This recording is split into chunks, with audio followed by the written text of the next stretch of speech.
नमस्कार, बाखबर में आप सभी का स्वागत है। मैं हूं आपके साथ दिव्यांशु जोशी। बाखबर में आज हम बात करेंगे प्रधानमंत्री मोदी के मिशन एमपी के बारे में।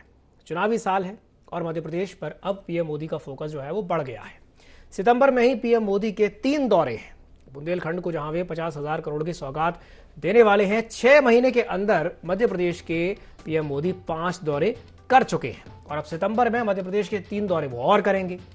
14 सितंबर को प्रधानमंत्री नरेंद्र मोदी बीना आएंगे और बीना में 50,000 करोड़ की लागत से पेट्रोकेमिकल परिसर का भूमि पूजन करेंगे।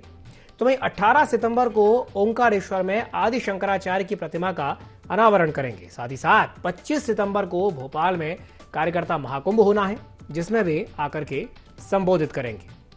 बुंदेलखंड के विकास में ये जो पेट्रोकेमिकल हब है, ये मील का पत्थर साबित होगा और 50,000 करोड़ के निवेश से बुंदेलखंड की जो तस्वीर है वो बदल जाएगी, ऐसा कहा जा रहा है। 2 लाख व्यक्तियों को रोजगार मिलेगा। 12,000 करोड़ से ये बीना रिफाइनरी तैयार हुई है और 50,000 करोड़ से पेट्रोकेमिकल हब बनकर के तैयार होगा।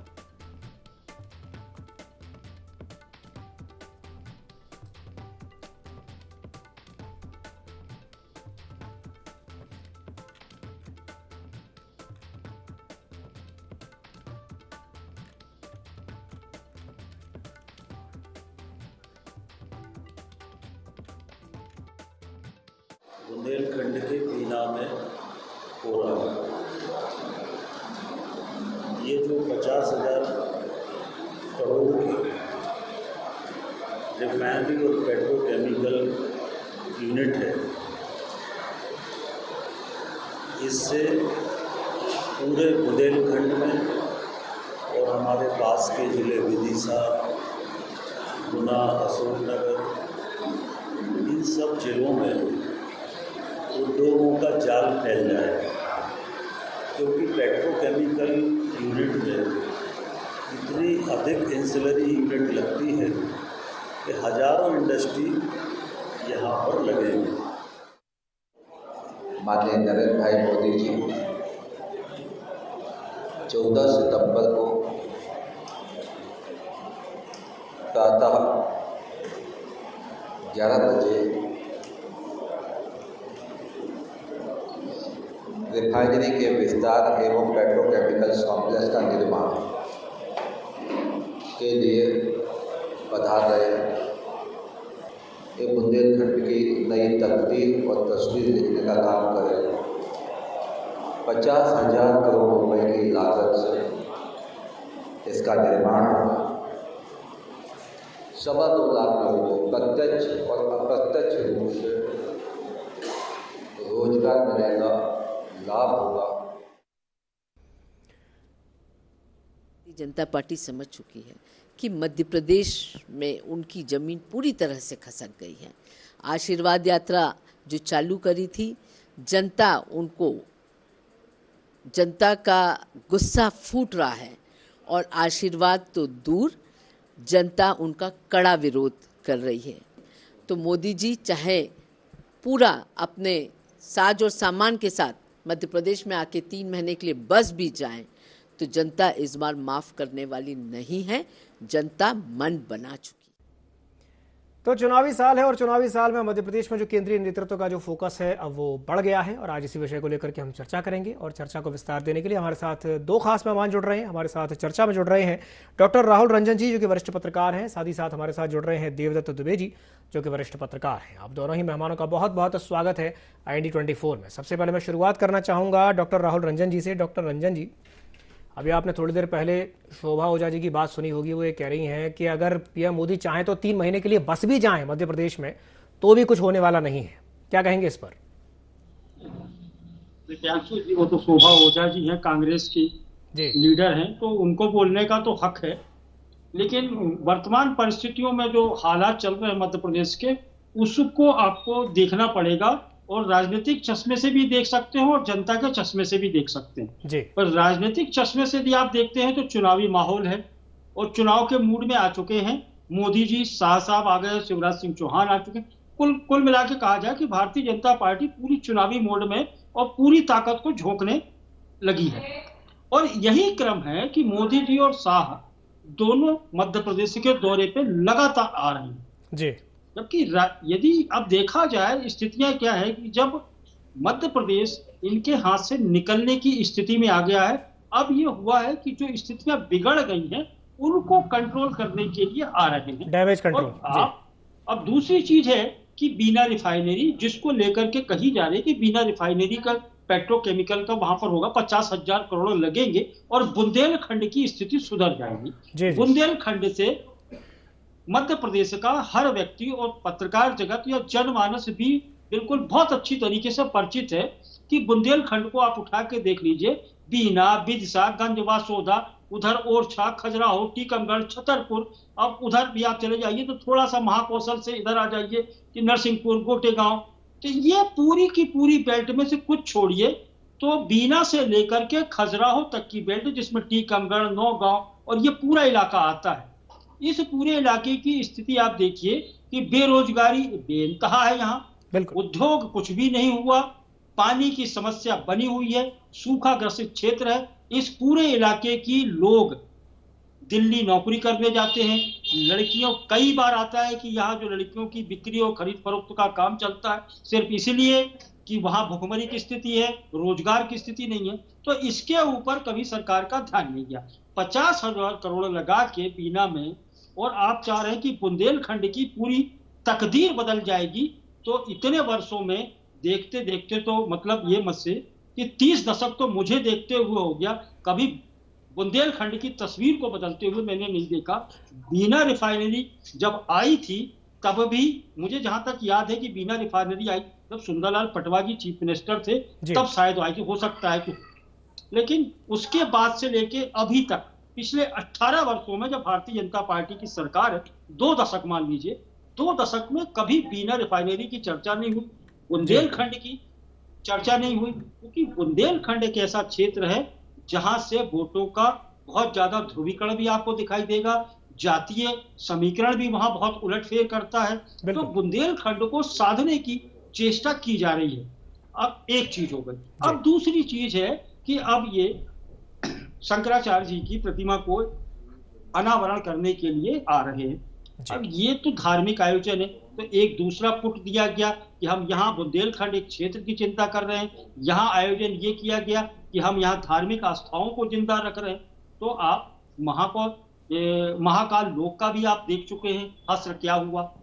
अब आप एक प्रतिमा के अनावरण को लेकर के माहौल नहीं बदलता, इस चीज को समझने की चेष्टा करना चाहिए, क्योंकि गंगा में और नर्मदा में पानी इतने महीनों में बहुत बह चुका है जी। अब स्थितियां अनुकूल नहीं आ रही हैं। अब ये काम यदि मैं कह रहा हूं कि यदि ये काम मोदी जी को करना था तो ये काम 2 साल पहले हो जाता।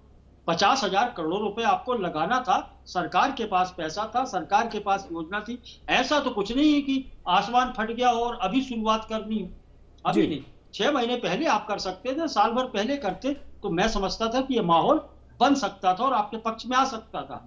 अब ये हो रहा है कि अब समेटने की कोशिश हो रही है कि हर तरफ से हर क्षेत्र को, बिंदु को आप समेट लो, क्योंकि बिंदु को आप देख रहे हैं कि पूरी स्थितियां साफ थी बिंद की, और बिंद में अभी शुक्ल जी को ला करके आपने मंत्री बना दिया। क्या होगा भैया 50 दिन 60 दिन के मंत्री में क्या होगा, कुछ नहीं होने वाली स्थिति। तो आप क्षेत्रों को साधने की चेष्टा कर रहे हो और क्षेत्र साधने की स्थिति में नहीं आ रहे। मोदी जी 4 दौरे, देखिए क्या होता है, सरकारी मशीनरी दिव्यांशु जी जब उपयोग होती है, सरकार आपकी है और जिस तरीके के आयोजन होते हैं इससे जनता नहीं जुड़ती।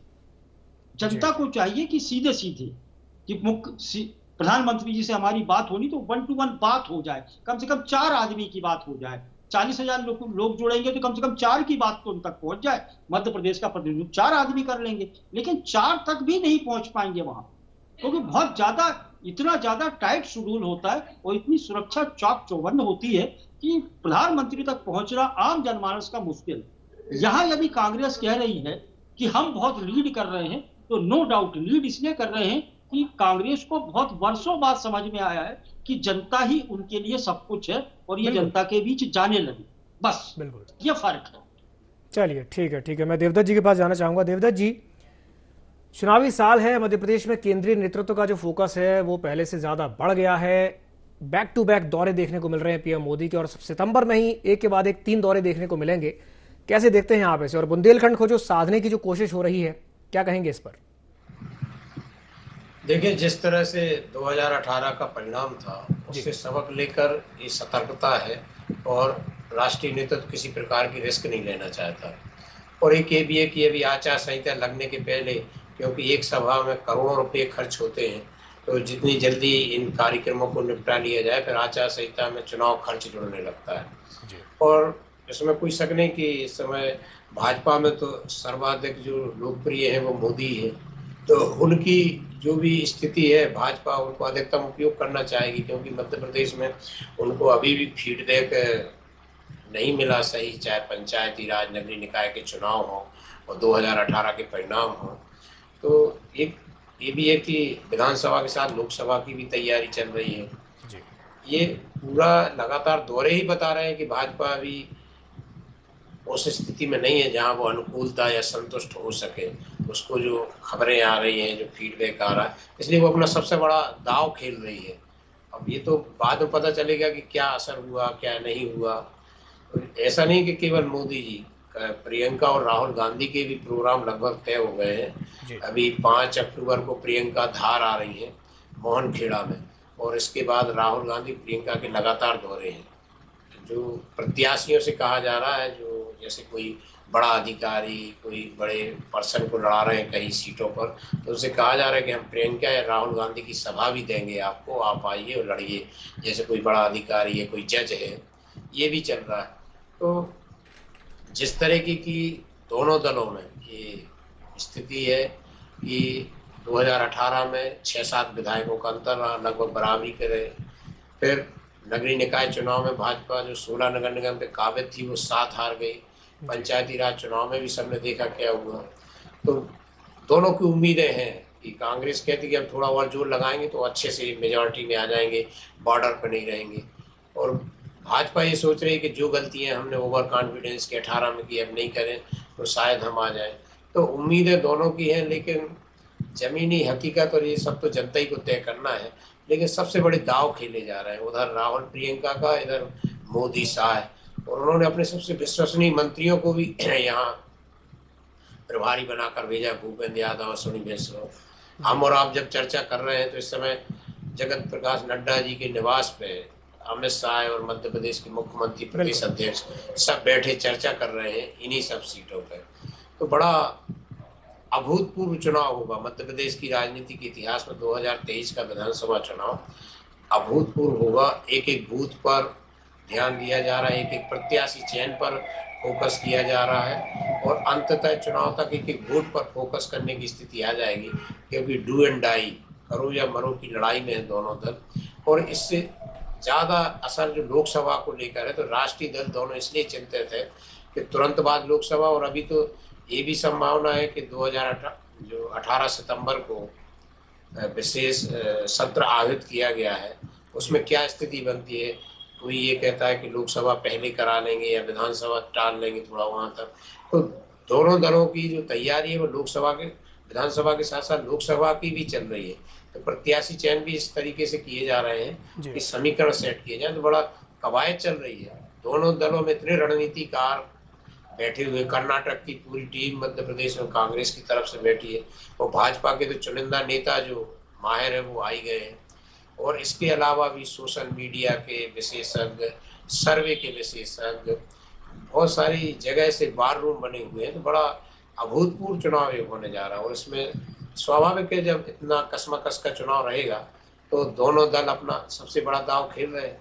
संघ की इच्छा रही हमेशा कि मध्य प्रदेश देश के हृदय स्थल में या भाजपा का शासन हो, तो संघ भी अपनी कोशिश कर रहा है। लेकिन जिस तरह से कांग्रेस ने कमलनाथ को लाए 2018 के पहले, तो उन्होंने 6 महीने में ही 15 वर्षों की कांग्रेस सरकार को सत्ता से बाहर कर दिया था। और उसके बाद भी वो दिल्ली नहीं गए, लगातार वो मध्य प्रदेश में डटे हुए हैं। तो सबसे बड़े मैनेजर भी वो माने जाते हैं। तो उनको भी जो कष्ट हुआ था 1.5 साल बाद सरकार गिराने का, वो भी एक प्रतिशोध की ज्वाला में अपनी पूरी ताकत, संसाधन लगाए हुए हैं। जी। इसी कारण ये सब है कि अभी तो ज्यों-ज्यों दिन पास आते जाएंगे और भी कशमकश बढ़ेगी। बिल्कुल सही कहा। इस बार का जो चुनाव है वो काफ़ी दिलचस्प होने वाला है। दोनों ही दल अपनी अपनी पूरी ताकत लगा रहे हैं। चलिए ठीक है, मैं डॉक्टर राहुल रंजन जी के पास वापस जाना चाहूँगा। रंजन जी, अब थोड़ा सा बात कर लेते हैं उस पेट्रोकेमिकल हब की जिसकी सौगात पीएम मोदी देने वाले हैं। ये कहा जा रहा है कि 50,000 करोड़ की लागत से बनेगा और डायरेक्टली या इनडायरेक्टली इसमें कई लोगों को रोजगार मिलेगा। लेकिन बात अगर की जाए बुंदेलखंड की, तो जैसा आपने बताया था कि बुंदेलखंड तो बहुत बड़ा है। क्या केवल एक पेट्रोकेमिकल हब से जो बेरोजगारी की समस्या है वो सॉल्व हो जाएगी? पेट्रो एक इंडस्ट्री की बात है जी। इंडस्ट्री अकेले लगा देने से उस क्षेत्र का विकास नहीं होता। उसके अनुकूल आपको ये व्यवस्था करना होती है कि क्या शैक्षणिक स्थिति वहां है, क्या मेडिकल की स्थिति है, क्या जमीनों की स्थिति वहां ज्यों की त्यों है, वहां का जनमानस इसलिए तैयार है, क्या वहां फैक्ट्री में काम कर सकता है। तो ये बहुत सारी भूमिकाएं होती हैं इंडस्ट्री को डेवलप करने के लिए, और इंडस्ट्री जब काम करती है तो ये सारी चीजें आपको कहाँ से श्रम इकट्ठा होगा, कहाँ से बड़े बड़े लोग इंजीनियर्स हुए, टेक्नीशियन हुए, सारे लोग इकट्ठे होंगे। अकेला चक्कर क्या हो रहा है कि जब इंडस्ट्री डाली जा रही है तो फोकस इस बात पे किया जा रहा है कि श्रम कहाँ से होगा, मतलब मजदूर ढूंढे जा रहे हैं। बाकी कंपनियां जो भी इंडस्ट्री आती है, इंडस्ट्रियों में जो हाई अथॉरिटी होते हैं, इंजीनियर्स होते हैं, वो लगभग बाहर के होते हैं, और बाकी जो श्रम होता है वो मध्य प्रदेश या जिस भी स्टेट में डाली जाती है इंडस्ट्री, उस क्षेत्र का मजदूर ढूंढा जाता है। तो मजदूरों की ये क्लियर किया जाए कि यदि इंडस्ट्री स्टार्ट होती है, चालू होती है, काम होता है, तो मध्य प्रदेश के 60% या 70% श्रम को या 70% युवाओं को रोजगार देना अनिवार्य किया जाएगा। जब तक ये नहीं होगा तब तक बाहर के लोग आएंगे, इंडस्ट्रियों में काम करेंगे, और हमारे मध्य प्रदेश का व्यक्ति या युवा या महिलाएं सबके सब सिर्फ मात्र मजदूर बन के रह जाएंगे। तो मजदूरी का प्रदेश नहीं चाहिए। आप कोई भी इंडस्ट्री, चाहे यहाँ का हो या मंडीदीप का हो या पीलू खेड़ी का हो या इंदौर का हो, ये सारी जहां भी आपने खड़ी की हैं, तो आपको यहाँ सोचना पड़ेगा कि जो हो। मैं यहाँ ध्यान दिला दूं कि कांग्रेस के जब कमलनाथ जी की सरकार थी, तब उन्होंने ये घोषित किया था कि जो भी इंडस्ट्री डलेगी उसमें 35 से 40% युवा मध्य प्रदेश के ही होंगे, मूल निवासी, तभी हम कोई इंडस्ट्री को शुरू करने देंगे। यदि इस लाइन पे काम होता है तो बात थोड़ी आगे बढ़ सकती है। चलिए ठीक है, ये बात आपने काफी अच्छी कही कि इस बात की निश्चितता होनी चाहिए कि इंडस्ट्रीज जो लगेंगी उसमें प्रदेश के ही युवाओं को रोजगार दिया जाएगा, तो ही युवाओं के लिए बेहतर होगा। चलिए ठीक है, मैं देवदत्त जी के पास वापस जाना चाहूँगा। देवदत्त जी, ये तो बात हुई बुंदेलखंड की और उस पेट्रोकेमिकल हब की। अब थोड़ा सा बात कर लेते हैं उस ओंकारेश्वर की प्रतिमा की जो कि लगने वाली है आदिगुरु शंकराचार्य की। उससे कितना फायदा होगा? ये कहा जा रहा है कि उस प्रतिमा के लगने से पर्यटन बढ़ेगा, क्षेत्र का विकास होगा। क्या आप इस बात से इत्तेफाक रखते हैं कि पर्यटन बढ़ेगा, विकास होगा, विकास के नए रास्ते खुलेंगे ओंकारेश्वर में? बिल्कुल। ओंकारेश्वर में जहाँ ओंकारेश्वर महाराज विराजे हैं और नर्मदा का जिस तरह से वहाँ किनारा है, और प्रतिमा रखे जाने से एक तो सनातन धर्म के मानने वालों का आवागमन बढ़ेगा, वहाँ पर्यटन का स्थल बढ़ेगा। आप देखें कि महाकुंभ लोक का बनाने से ही उज्जैन में कितने यात्री बढ़ गए, कितना हर साल जो इस बार 3 करोड़ लोग गए सावन के महीने में जी। तो ये स्वाभाविक, जब इतनी वहाँ तो और प्राकृतिक सौंदर्य ओंकारेश्वर में, वहाँ पर्यटन भी बढ़ेगा और बड़ा उससे भाजपा उस क्षेत्र में लाभ भी लेगी, क्योंकि ये तो जो जिस तरीके की आस्था के केंद्र है, जैसे वाराणसी में हुआ काशी विश्वनाथ का, तो वहाँ पर्यटन बढ़ गया जी। ये तो कोई भी करेगा तो पर्यटन तो बढ़ना है। आजकल तो सबको पर्यटन का बहुत लोग जान रहे, पहले कम लोग जाते थे, अब तो लोग वीकेंड में या जब भी उनको छुट्टी मिलती है, मौका, वो जाते हैं ऐसी जगहों पर। तो आस्था के साथ साथ पर्यटन का केंद्र बन जाने से वहाँ दुगनी संख्या बढ़ जाती है, तो स्वाभाविक उससे तो फायदा मिलेगा, उसमें कहीं कोई दो राय नहीं है जी जी। इसका सबसे अच्छा उदाहरण है देवदत्त जी जो केवड़िया जहां पर सरदार वल्लभ भाई पटेल की जो इतनी ऊंची मूर्ति स्थापित की गई है, वो 3,000 करोड़ की लागत से स्थापित की गई थी। और जब वो स्थापित की जा रही थी तो मुझे बड़े अच्छे से याद है, बड़ा विरोध हुआ था उसका, और ये कहा गया था कि नहीं, ये पैसे की बर्बादी है और इतने पैसों में से पता नहीं कितने हॉस्पिटल खुल सकते थे, कितने स्कूल खुल सकते थे, इस तरह की बहुत सारी बातें कही गई थी। लेकिन अभी जो वहां की स्थिति है, वहां पर जो गार्डन डेवलप किया गया है, जो आसपास का जो क्षेत्र है वो बहुत अच्छे से डेवलप हुआ है और वहां टूरिज्म भी नो डाउट बढ़ा है, इसमें कोई संदेह नहीं है। चलिए ठीक है, मैं इसी पर रिएक्शन चाहूंगा डॉक्टर रंजन से। डॉक्टर रंजन, जो बात मैंने केवड़िया की कही है, इसको मैं जोड़ना चाहूंगा ओंकारेश्वर से, क्योंकि ओंकारेश्वर में भी कुछ ऐसी चीजें होने वाली हैं। क्या कहेंगे इस पर? एक चीज है कि मैं मतलब सहमत भी हूँ जी। और पूरी तरह से सहमत भी नहीं हो सकता। इसलिए सहमत नहीं हो सकता कि जहां पर मंदिर हैं या इस तरीके के धार्मिक स्थान हैं, उसको आप पर्यटन से जोड़िए, लेकिन आस्था और पर्यटन दोनों चीजें अलग अलग हैं। इसको जस्टिफाई किया जाना चाहिए कि आस्थाएं तब तक होती हैं जब तक मूल स्वरूप में मंदिर हो या कोई भी धार्मिक स्थल स्थापित हो। महाकाल को आप देख लीजिए, मूल रूप में जब तक मंदिर स्थापित था तब तक आस्था थी। अब चूंकि पर्यटन हो गया तो पर्यटन को आप आस्था से नहीं जोड़ सकते। हाँ, इससे कमाई हो सकती है, मंदिर की, सरकार की कमाई हो सकती है, ये टूरिस्ट प्लेस हो गया।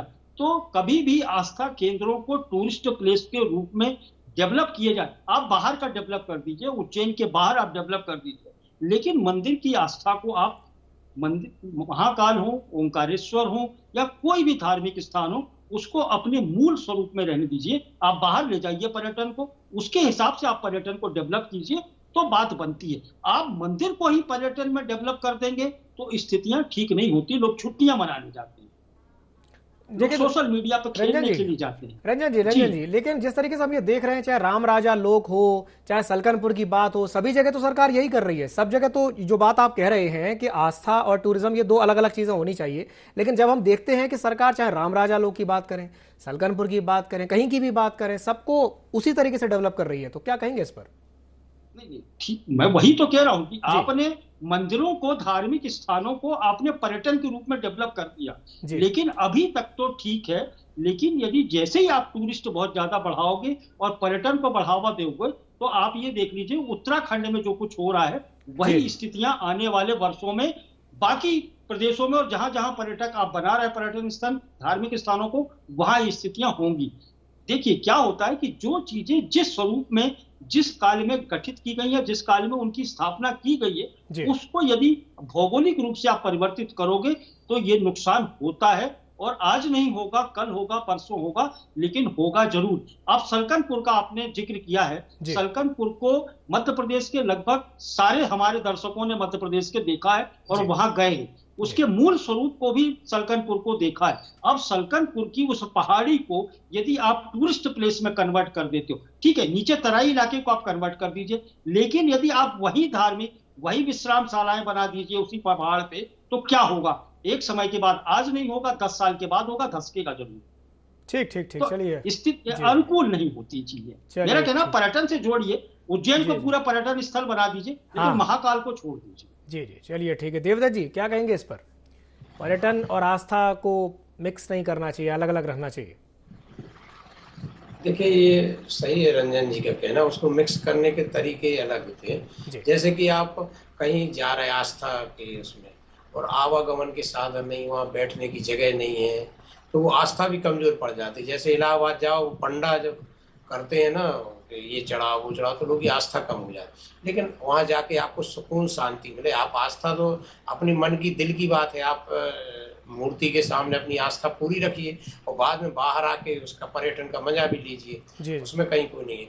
लेकिन एक और बात जो है, ये बात सही है कि रेट इतने ज्यादा कर दिए कि अब 250 रुपये में VIP दर्शन होंगे, और जो उसकी कूपन टिकट, जो ये वाली चीज नहीं होना चाहिए। मंदिर आस्था का है, वहाँ टिकट का वो सिस्टम नहीं, एक न्यूनतम उसमें होना चाहिए। रुकने की व्यवस्थाएं सही होना चाहिए। वहाँ रेट बढ़ गए, उज्जैन में पर्यटन बढ़ा तो होटलों के सबके रेट बढ़ गए, टिकट बढ़ गया। तो ये सब चीजें आस्था को कम करती है। जब कि हमें गर्भगृह में की फिर इतनी कीमत, वो सब ठीक नहीं है। लेकिन आप उसको खूब सौंदर्यीकरण, अच्छी व्यवस्थाएं दीजिए तो लोगों को सुकून मिलेगा। एक तरफ मन अंदर से प्रसन्न होगा जब आप मूर्ति के सामने होगे, और बाहर आपका शरीर और बाकी चीजें अच्छी होंगी जब आपको सुविधाएं मिलेगी, अच्छा सौंदर्य मिलेगा, बैठने की, घूमने की जगह मिलेगी। महाकाल लोक में आप 1-2 घंटे घूम सकते हैं आराम से, बड़ा अच्छा उसको बनाया गया है। यदि उसमें भ्रष्टाचार नहीं हुआ होता तो और भी ज्यादा। ये बड़ी अच्छी बात आपने कही देवदत्त जी, कि बात वही आती है कि अगर मंदिर हम जाते हैं तो हमारे मन को सुकून मिलना चाहिए, इस तरह की चीजें हो, ना कि मन वहां जाकर के खिन्न हो जाए। चलिए, बहुत बहुत धन्यवाद आप दोनों ही मेहमानों का हमारे साथ जुड़ने के लिए और चर्चा में शामिल होने के लिए। तो चुनावी साल है और चुनावी साल में मध्य प्रदेश में पीएम मोदी का फोकस बढ़ गया है। पहले ही 5 दौरे हो चुके हैं और अब अगले 6 और अगले इसी सितंबर में अब 3 दौरे उनके और होने वाले हैं। 14 सितंबर को वो बीना आएंगे, जहां पर 50,000 करोड़ की लागत से पेट्रोकेमिकल परिसर का भूमि पूजन करेंगे। 18 सितंबर को ओंकारेश्वर में आदिगुरु शंकराचार्य की प्रतिमा का अनावरण करेंगे और 25 सितंबर को भोपाल में कार्यकर्ता महाकुंभ में शामिल होंगे। अब यह देखने वाली बात होगी कि उनके इस दौरे से विधानसभा चुनाव में बीजेपी को कितना फायदा मिलेगा। बाखबर में फिलहाल के लिए इतना ही। मुझे दीजिए इजाजत और आप बने रहिए IND24 के साथ। नमस्कार।